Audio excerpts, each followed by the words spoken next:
नमस्कार, सुदर्शन न्यूज देख रहे हैं आप। आपका राज्य में आपका स्वागत है और मैं आपके साथ श्रेयोशी। खबरों की शुरुआत करते हैं उत्तर प्रदेश से। उत्तर प्रदेश की राजधानी लखनऊ की सड़कों पर आपकी सुरक्षा भगवान भरोसे छोड़ दी गई है, क्योंकि राजधानी में 46,000 से ज्यादा ई रिक्शा अनफिट हालत में दौड़ रहे हैं। सुदर्शन न्यूज की पड़ताल ने परिवहन विभाग की नींद उड़ा कर रख दी है और हमारी पड़ताल में ऐसे चौंकाने वाले आंकड़े सामने आए हैं जो सिस्टम की पोल खोलते हैं। देखिए ग्राउंड रिपोर्ट। लखनऊ की सड़कों पर हर रोज लाखों लोग सफर करते हैं, लेकिन क्या आप जानते हैं कि जिस रिक्शा में आप बैठते हैं उसमें से 70% गैर कानूनी है। सुदर्शन न्यूज की पड़ताल में खुलासा हुआ है कि राजधानी की सड़कों पर 46,000 से ज्यादा अनफिट ई रिक्शा धड़ल्ले से दौड़ रहे हैं। यहाँ तो जमावड़ा रहता है, सब 100 से भरा रहता है, तो ये सब कुछ स्थानीय पुलिस की यही मदद से हो पा रहा है।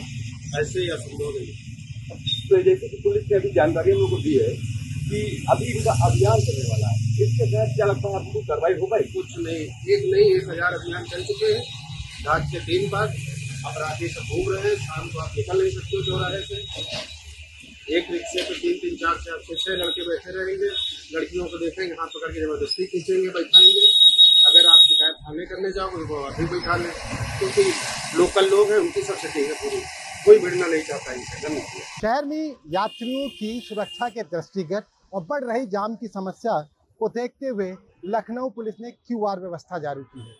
QR व्यवस्था के अंतर्गत शहर में जो ई रिक्शा होते हैं और जो ऑटो होते हैं, उनके मालिकों को अपनी गाड़ियों पे ये QR चस्पा करवाना होता है। इस QR की अगर बात करें तो इसमें एक पुलिस वेरिफिकेशन होता है और पुलिस वेरिफिकेशन के लिए आपको गाड़ी की फिटनेस, इंश्योरेंस, ड्राइविंग लाइसेंस और ड्राइवर का चरित्र प्रमाण पत्र पुलिस के पास सबमिट करना होता है। उसके बाद पुलिस वेरिफिकेशन के बाद इन गाड़ियों को एक QR कोड जारी होता है।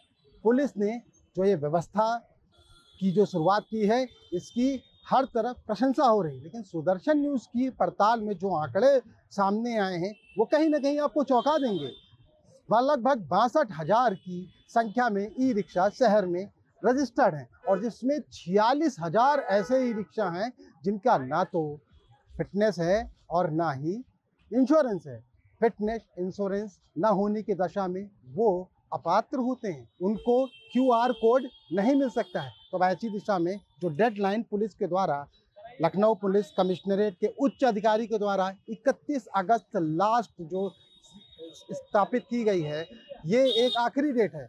ऐसे में 46,000 जो ई रिक्शा हैं, इनका किस तरह से फिटनेस और किस तरह से इनका इंश्योरेंस करवाया जाएगा, या जो पुलिस का ये आदेश है महज कागजों पर सीमित होकर रह जाएगा, इसका जवाब आने वाले समय के गर्भ में छुपा हुआ है।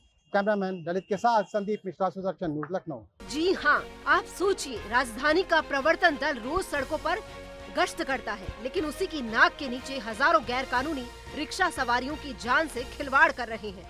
QR कोड स्कैनिंग की अंतिम तिथि 31 अगस्त तय की गई है, लेकिन सवाल ये है कि 5 दिन में आखिर 46,000 गाड़ियों की फिटनेस कैसे पूरी होगी। RTO, ARTO, PTO और MVI चारों स्तरों पर कार्रवाई ठप नजर आ रही है। वाहन सेफ साइट योजना भी ठंडे बस्ते में चली गई है। नतीजा ये है कि ना तो सरकार को पूरा राजस्व मिल पा रहा है और ना ही जनता को सुरक्षित यात्रा। समस्या यही है कि सब बिना रजिस्ट्रेशन और पता नहीं DL होता है कि नहीं, छोटे बच्चों को दे दिया जाता है रिक्शा चलाने के लिए, उससे कोई दुर्घटना हो जाती है तो इसका जिम्मेदार कौन होगा? पुलिस ने एक QR व्यवस्था जारी की है जिसमें परिवहन विभाग के अधिकारियों को भी रोपिन किया गया है। आपको बता दें, अनधिकृत वाहनों को लेकर परिवहन विभाग का प्रवर्तन दस्ता लगातार कार्रवाई करने के दावे करता रहता है। सुदर्शन न्यूज़ की पड़ताल में जो आंकड़े सामने आए हैं वो आपको चौंकाने के लिए काफ़ी हैं। 62,000 की संख्या में ई रिक्शा शहर में रजिस्टर्ड हैं, लेकिन उसके बावजूद 46,000 ऐसे हैं जिनकी ना तो फिटनेस है और ना ही इंश्योरेंस है। अब ऐसी दशा में अगर शहर के सैकड़ों लोग या यूं कहें लाखों की संख्या में लोग इन ई रिक्शा में सवारी करते हैं, तो क्या प्रवर्तन दल इन ई रिक्शाओं पे कार्रवाई नहीं करेगा? या प्रवर्तन दल की चील सी आंखें जो केवल जो भारी वाहन होते हैं, जिनमें जो ओवरलोड होते हैं, या महज कुछ बसों पर कार्रवाई कर कर अपनी पीठ थपथपाने का सिलसिला यूं ही जारी रहेगा? फिलहाल ये जो कार्रवाई है, आपको बता दें, ये केवल ई रिक्शाओं तक सीमित नहीं है। इसके अलावा चाहे एम्बुलेंस हो, चाहे हेयर्स कार हो, इनसे जिनको शव वाहन कहा जाता है, ऐसे कई तरह के वाहन हैं जिससे परिवहन विभाग को करोड़ों के राजस्व का नुकसान हो रहा है। लेकिन परिवहन विभाग महज कुछ गाड़ियों पर कार्रवाई कर अपने आवावाही लूटने का सिलसिला बदस्तूर जारी रखता है।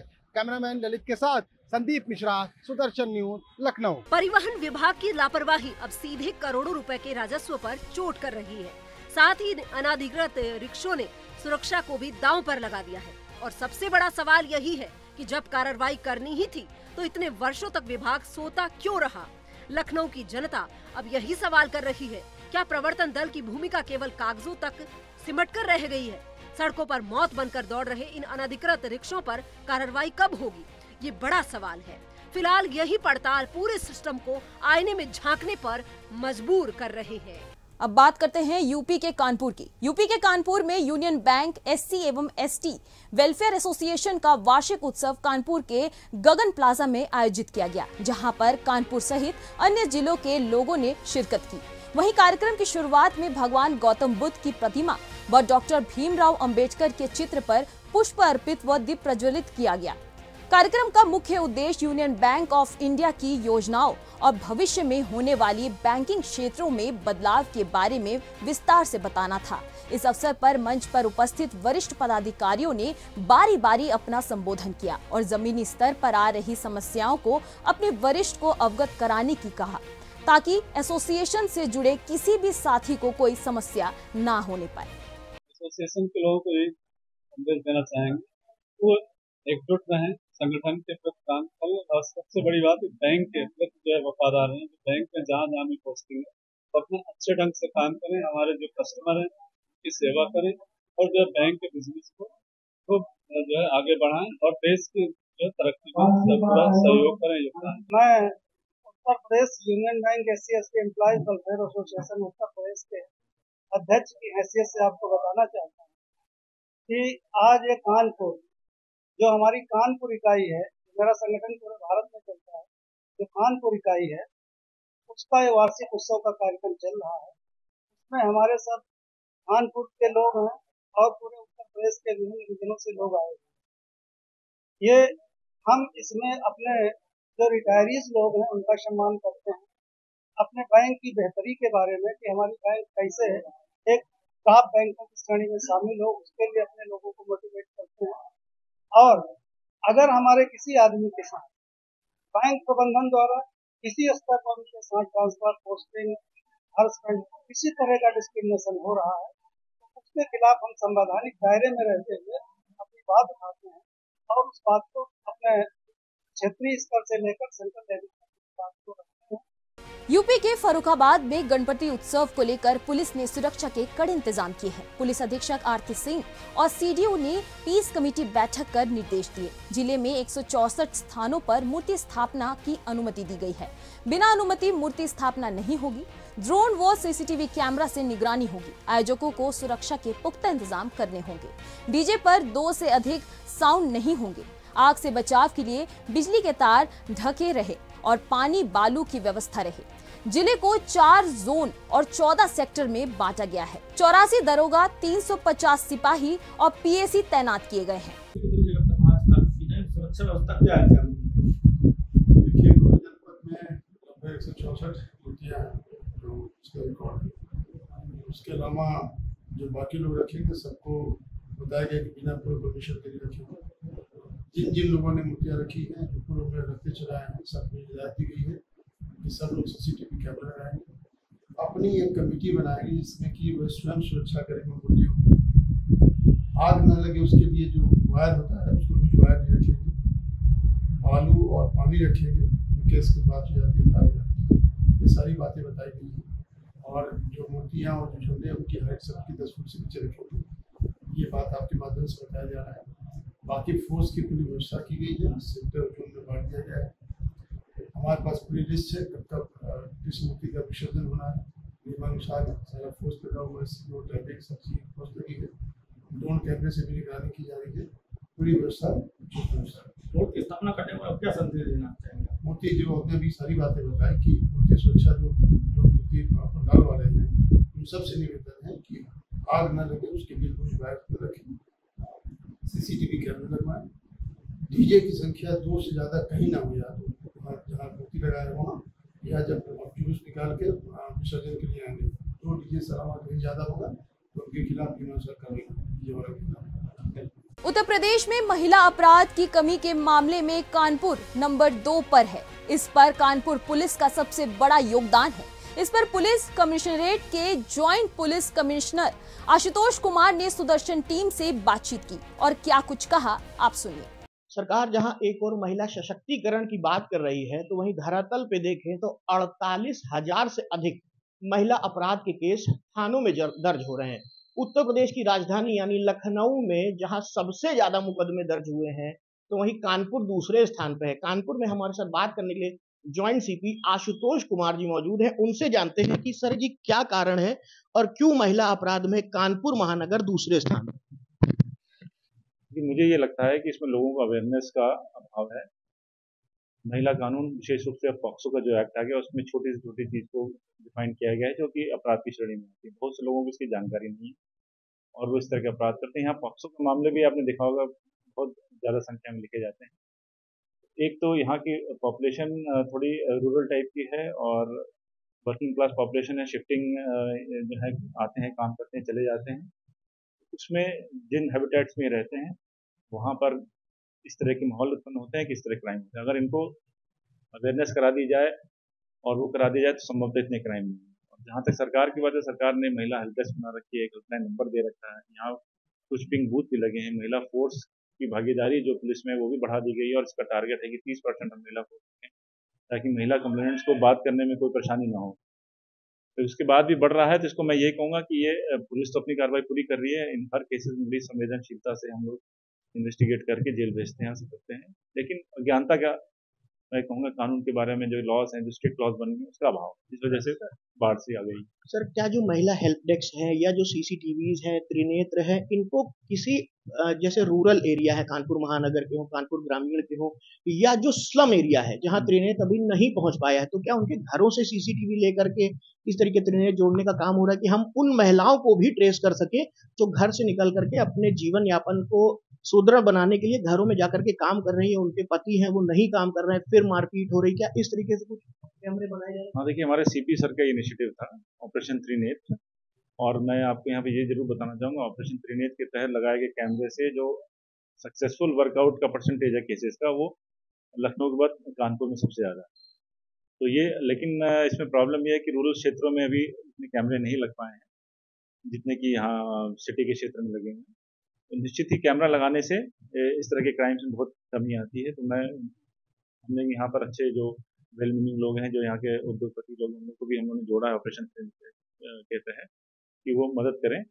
और जो उद्यम लगाए, जिनकी दुकानें हैं, जिनके बड़े बड़े प्रतिष्ठान हैं, वहाँ भी हम लोगों ने कहा है कि जो कैमरे आप लगाते हैं अंदर के, कुछ कैमरे बाहर की रोड की तरफ भी लगाएं। इससे इस तरह के क्राइम्स में हम लोग को अनावरण करने में मदद।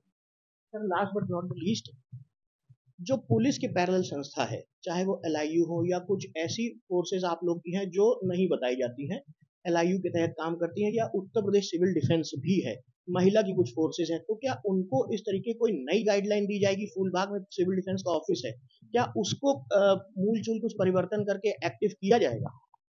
सिविल डिफेंस जहाँ तक उसका प्रश्न है, उसको हम लोग अभी तो बंदोबस्त वाली व्यवस्थाओं में यूज कर रहे हैं। जैसे कि टेम्पल्स में जब दर्शन करना होता है, भीड़ होती है, कुछ उन दिनों पे बहुत ज़्यादा भीड़ होती है, वहाँ यूज़ करते हैं।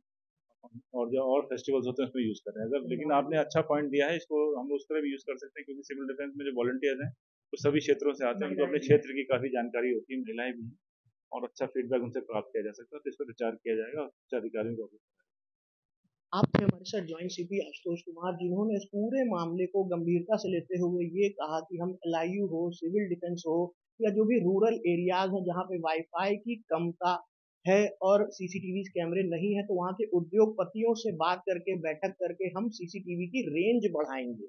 मुझे ऐसा लगता है कि आज इस विषय के चलने के बाद परिवर्तन होगा। महिलाओं को मुकदमे पर, महिलाओं को थाने जाने पर, महिला उत्पीड़न में रियायत मिलेगी। कैमरा पर्सन मयंक सैनी के साथ राहुल मिश्रा, सुदर्शन न्यूज, कानपुर। अब बात करते हैं यूपी के चंदौली की। यूपी के चंदौली में बाढ़ ने तबाही मचा दी है। जिला मुख्यालय से महज 3 किलोमीटर दूर पर नेकपुरा गांव समेत तटवर्ती इलाके जलमग्न हो गए हैं। चंद्रप्रभा नदी का जलस्तर बढ़ने से हजारों एकड़ फसल बर्बाद हो गई है और पानी घरों तक घुस गए हैं। मवेशियों के लिए चारे भी भारी किल्लत है। ग्रामीणों का कहना है कि अब तक ना कोई जनप्रतिनिधि और ना अधिकारी उनकी सुध लेने आया है। कई कच्चे मकान गिरने की कगार पर हैं। मौके पर पहुंचे लेखपाल ने मुआवजे का आश्वासन दिया है और इसको लेकर सुदर्शन न्यूज की टीम जमीनी हकीकत सामने लाई है। अब त्रासदी तो आई है, काफ़ी वर्षों बाद ऐसी त्रासदी नेगुरा और यहाँ के आसपास के गांवों में आई है और इसके कारण हजारों एकड़ भूमि जो है वो सब जलमग्न हो चुका है। कोई जनप्रतिनिधि पहुँचा है? नहीं, अभी तक कोई जनप्रतिनिधि तो नहीं आया और अन्य टीमें भी जो शासन द्वारा निर्धारित की गई हैं बाढ़ को देखने के लिए, वो भी अभी कोई आया नहीं है यहाँ पर और बाकी हजारों बीघा ज़मीन पानी से जलमग्न हो चुका है। और नेगुरा देख रहे हैं मुख्यालय से मात्र 2 किलोमीटर पे जी। और कोई यहाँ पे संबंधित अधिकारी? नहीं, अभी संबंधित कोई अधिकारी नहीं है। लेखपाल नेगुरा आए हैं अभी थोड़ा ही समय आए हुए उनको। मौके पर सुदर्शन न्यूज चैनल की टीम पहुँची है जी, आप लोगों का दुख और दर्द जानने के लिए।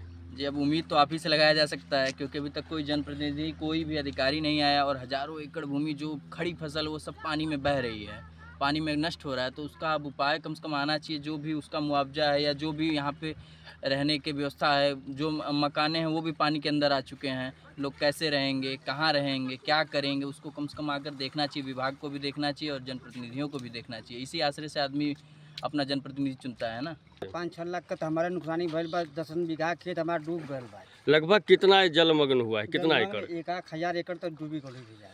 कोई आया था यहाँ पे? अभी तक तो कोई नहीं आया। देख रहे हैं कि विधायक कैलाश खरवार जी, जो कि विधानसभा क्षेत्र ये चकियाँ पड़ता है अब जी, और देख रहे हैं चकियाँ के नज़दीक दौरा कर रहे हैं। अरे इनके आवे के चाहिए सबके भैया। हमन का बहुत बड़ा नुकसानी भइल बा। इससे बढ़ के क्या बतावल जाए।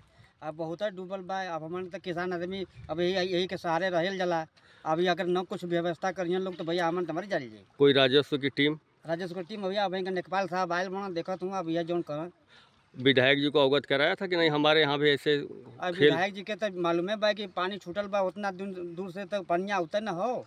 पनिया आवत है तो इकुल भाई हमन किसान आदमी के कहाँ से व्यवस्था न करिए तो हमन तो खैले भी ना मर जाएंगे। आप लोगों के शिकायत पे सुदर्शन न्यूज टीम आई है जी, और अब देखना है कि इसमें जी बहुत बहुत धन्यवाद आप लोगों के भैया। आप लोगों के सहारे तो हमन का कुल जीविका चलत बा। अगर आप लोगों आगे बढ़ाई तो हमन के कुछ न कुछ मुआवजा मिल जाए। आप लोगों का बहुत बहुत हाथ जोड़ के विनती बा कि हमन के कुछ न कुछ व्यवस्था करावें। चंदौली मुख्यालय से मात्र 3 किलोमीटर की दूरी पर नेगुरा पैतुआ मार्ग है। कैमरामैन के दिखाएं, लगभग किसानों का 1000 एकड़ फसल डूब गई है बाढ़ से और यहाँ पे कोई जनप्रतिनिधि अभी तक नहीं आया है।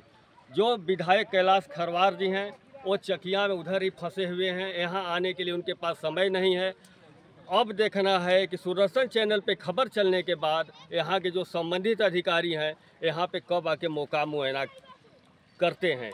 और यहाँ पे लेखपाल आए हैं, उन्होंने बताया है कि सरकार के मंशा के अनुसार जो भी मुआवजा होगा इनको मिलेगा।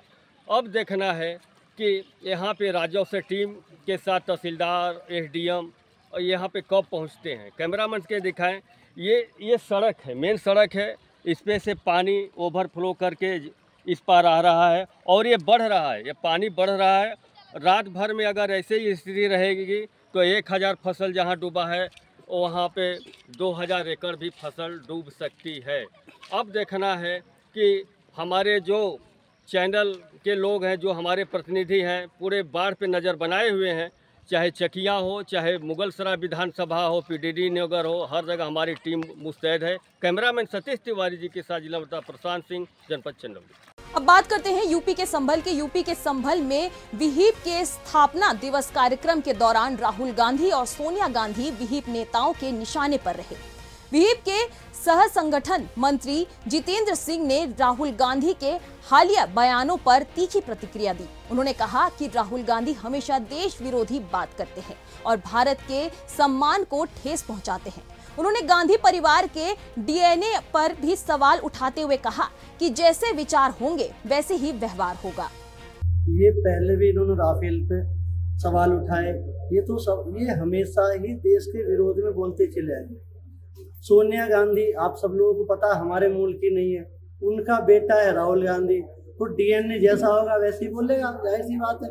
तो एंटोनिया माइनो हैं, उनके अनुसार ही बोलेंगे। देश के लिए, देश में समर्पित कहाँ है? ये राष्ट्रवादी लोग होते तो इस तरीके की बात करते। गौरव किस, हमारा गौरव बढ़ रहा है, ये उल्टा में सवाल जवाब कर रहे हैं। दुनिया हमारी तारीफ प्रशंसा कर रही है, ये अपने लोगों के लिए सवाल पूछ रहे हैं, तो ये विडम्बना ही नहीं तो क्या है। यूपी के रायबरेली से एक सराहनीय खबर सामने आई है। यहाँ सिटी मजिस्ट्रेट राम अवतार और उनके रीडर रावेंद्र मिश्रा ने 235 लंबित मुकदमे का निपटारा कर मिसाल पेश की है। ये मुकदमे पिछले 24 सालों से लंबित थे, जिनके निपटारे से न सिर्फ पीड़ितों को न्याय मिला, बल्कि सरकार को करीब 2.5 करोड़ रुपए का राजस्व भी प्राप्त हुआ। यह प्रशासनिक कार्यशैली का बेहतरीन उदाहरण है, जो दिखाता है कि ईमानदारी, मेहनत और सही रणनीति से न्याय प्रणाली को तेज और प्रभावी बनाया जा सकता है। यह प्रयास अन्य अधिकारियों के लिए प्रेरणा का स्रोत बन सकता है। मेरे न्यायालय में मुख्य रूप से जो है धारा 152 के मुकदमे, 145 के मुकदमे और पीपी एक्ट के मुकदमे,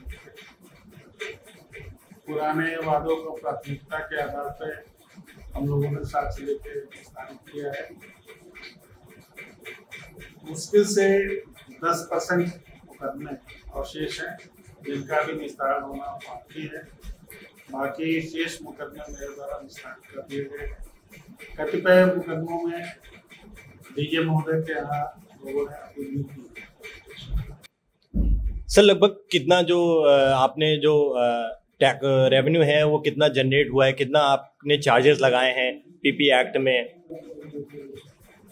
पीपी एक्ट में ऑन एन एवरेज 4 से 5 लाख प्रति व्यक्ति लगभग जो है चार्जेस लगे हैं।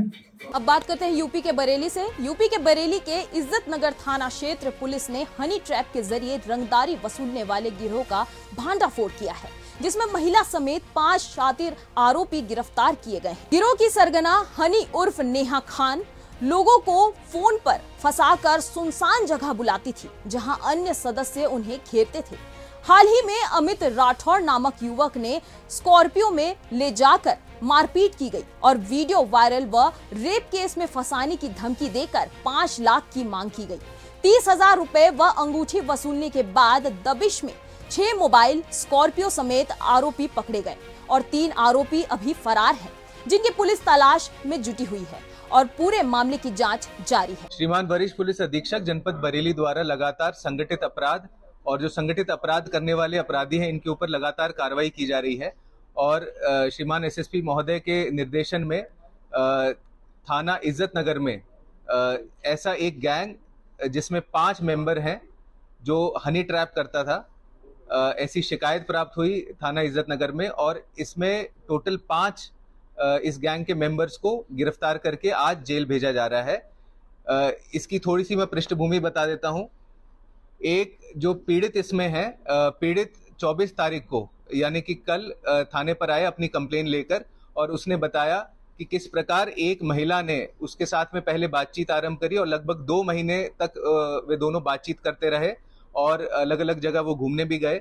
इसके उपरांत प्लान के मुताबिक उस महिला ने अपने अन्य साथियों को बुलाया और एक होटल में जब ये दोनों गए हुए थे तो उस समय इसको फिर बंधक बना के इसको जो पीड़ित है इसको स्कॉर्पियो गाड़ी में इसको लेकर गए और इससे जबरदस्ती टोटल 25,000 रुपए इससे ले लिए गए। यूपी के संभल के भरजोई में भाकियू अराजनीतिक शंकर गुट के किसानों ने NH 509 पर 2 घंटे का जाम लगा दिया। खाद समेत कई समस्याओं को लेकर किसान डीएम को ज्ञापन देना चाहते थे, लेकिन गेट बंद मिलने पर वे ट्रैक्टर, ट्रॉली और कारों समेत हाईवा पर बैठ गए। डीएम के धरना रोकने के आदेश को नजरअंदाज करते हुए किसानों ने फेसबुक लाइव कर प्रशासन की कार्रवाई का विरोध किया। जाम में कई वाहन फंसे रहे। बाद में प्रशासन और किसानों में बातचीत की सहमति बनी और 25 किसान नेताओं को वार्ता के लिए बुलाया गया। भाकियू ने जाम को मजबूरी बताया।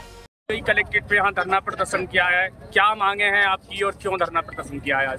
मैं भारतीय किसान और राजनीतिक का शंकर सिंह यादव जिलाध्यक्ष हम 20 सूत्रीय मांग पत्र लेकर के डीएम साहब को देने आए थे। जो लोकल की समस्याएं, इस जनपद की समस्याएं, उनको लेकर के आज डीएम साहब को ज्ञापन प्रेषित करने आए थे।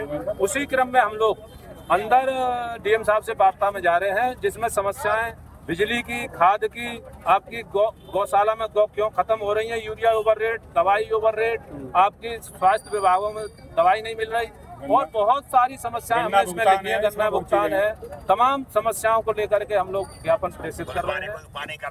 अच्छा, दूसरा सवाल मेरा ये है कि जैसे आपने जो यहाँ पर जिला अधिकारी ने पहले धरना प्रदर्शन किया था, तो यहाँ पर जिला अधिकारी ने ये प्रतिबंधित क्षेत्र बताया है, ये NH हाईवे माना जाता है, तो यहाँ पर जो रोड जाम करने से आपको क्या लाभ होगा और क्या नुकसान होगा? नहीं, ये रोड जाम करने का हमारा कोई इरादा नहीं था।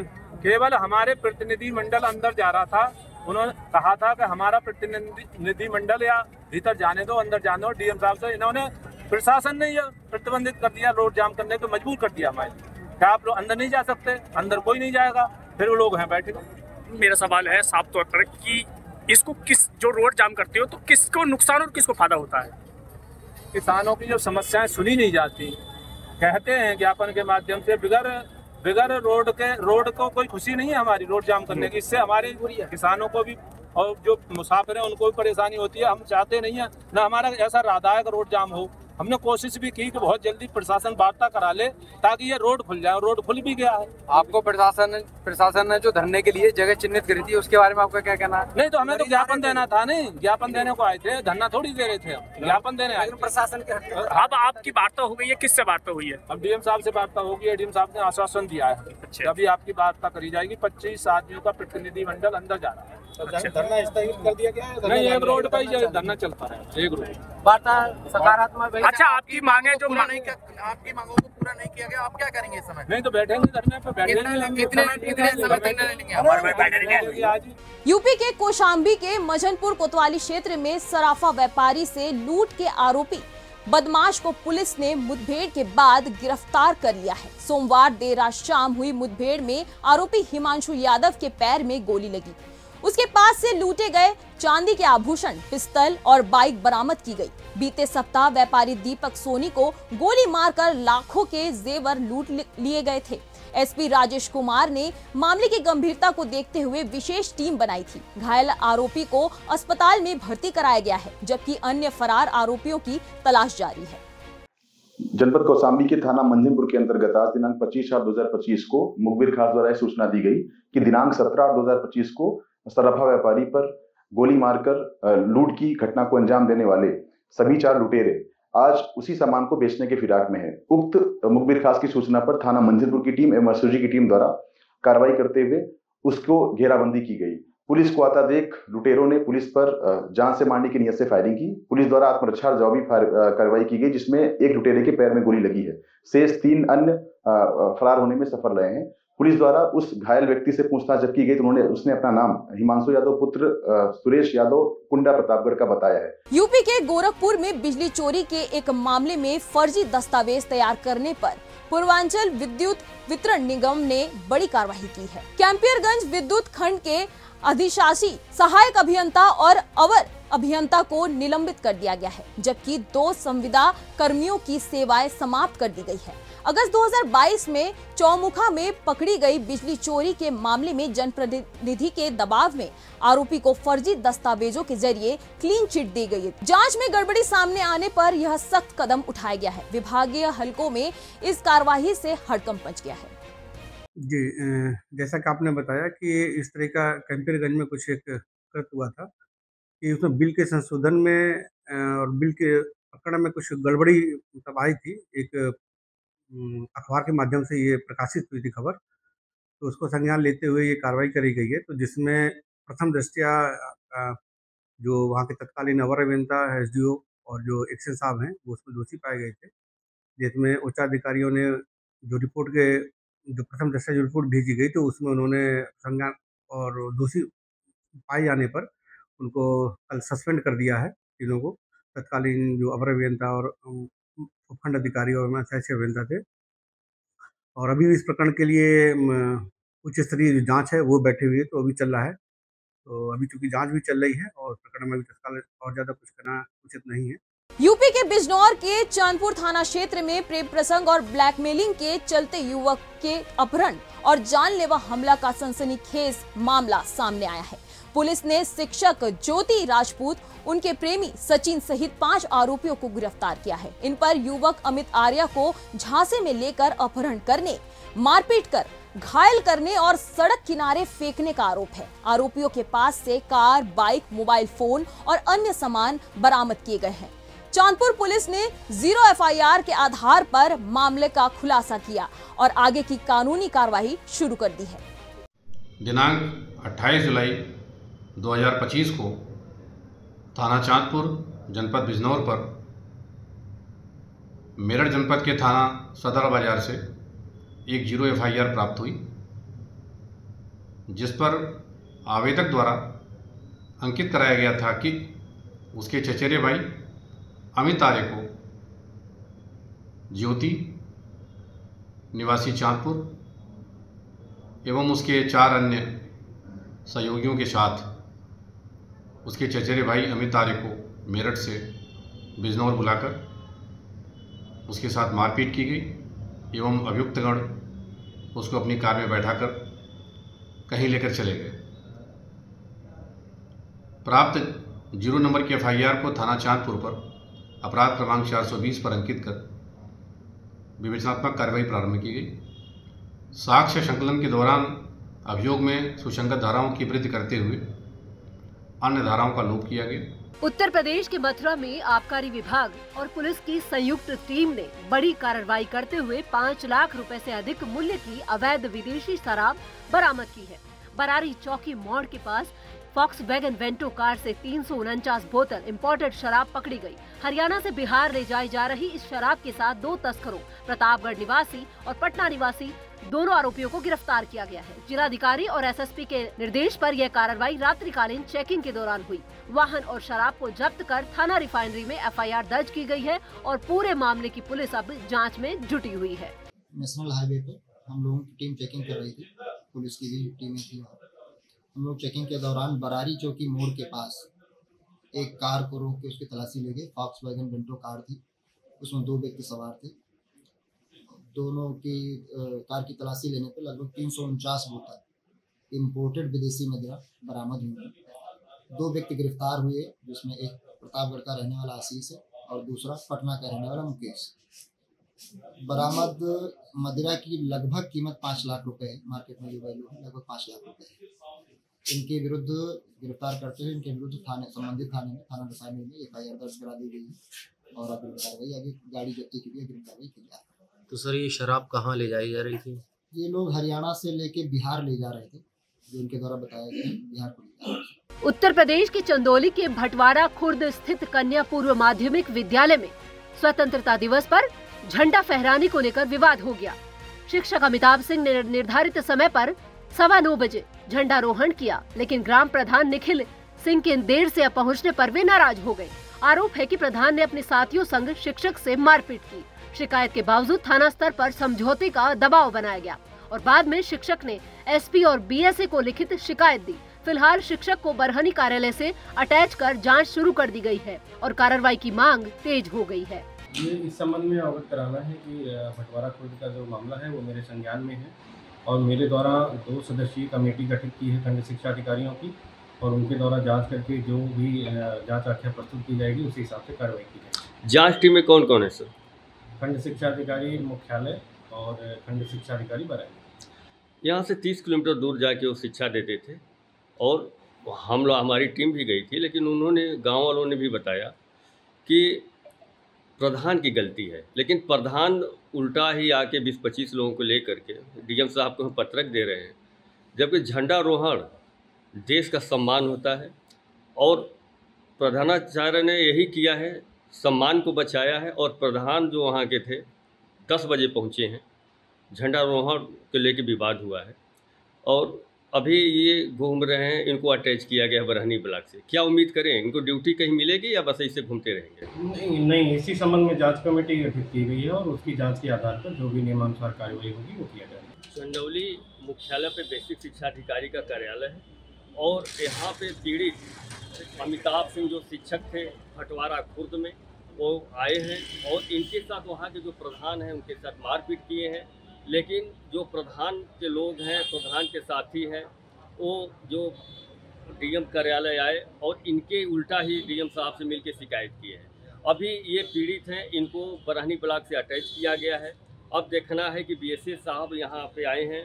और सबसे बड़ी बात है, प्रधान के तरफ से मुकदमा भी चकिया कोतवाली में लिखा गया है, लेकिन इनका कोई एफआईआर तक नहीं दर्ज हुआ।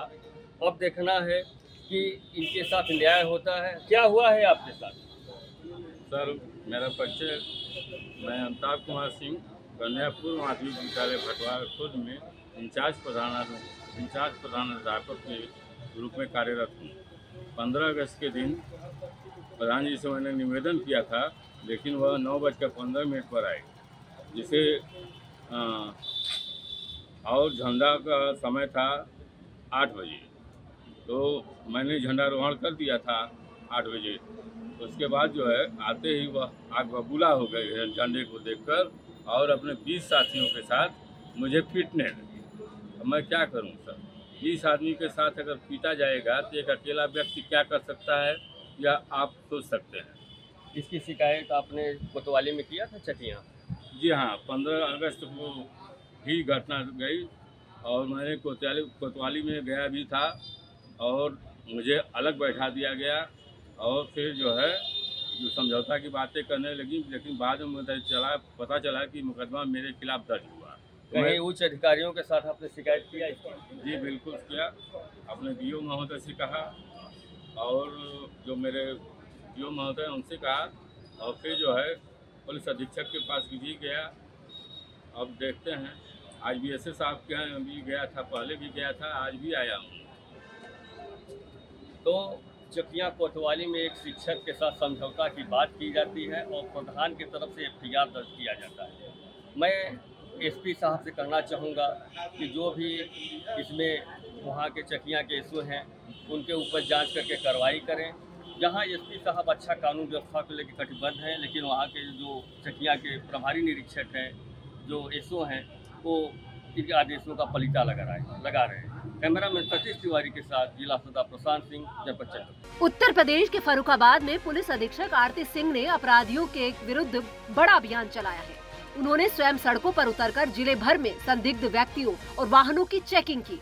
एसपी ने सीओ, एसएचओ और समस्त थाना प्रभारियों के साथ मिलकर hotel, dhaba, bank, ATM, petrol pump और बॉर्डर इलाकों की गहनता से जांच की। एसपी की सक्रियता से वाहन चालकों और होटल ढाबा संचालकों में हड़कंप मच गया और यह अभियान जिले की कानून व्यवस्था को मजबूत करने और अपराध पर नियंत्रण के उद्देश्य से चलाया गया। सभी थाना क्षेत्रों में एक साथ यह तलाशी अभियान संचालित हुआ है।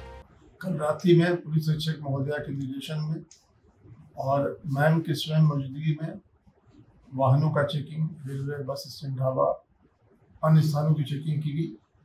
इसमें विभिन्न स्थानों पे रेलवे स्टेशन फतेहगढ़, फर्रुखाबाद, छोटी जेल, सेंट्रल जेल चौराहा, अन्य स्थानों पे चेकिंग की गई और उसमें बहुत से चालान भी किए गए हैं, जिसका डेटा मैं आपको अलग से बता दूंगा। कल की कार्रवाई काफी लाभप्रद है। फिलहाल इस बुलेटिन में इतना ही। आगे की ऐसी और तमाम खबरों के लिए देखते रहिए सुदर्शन न्यूज।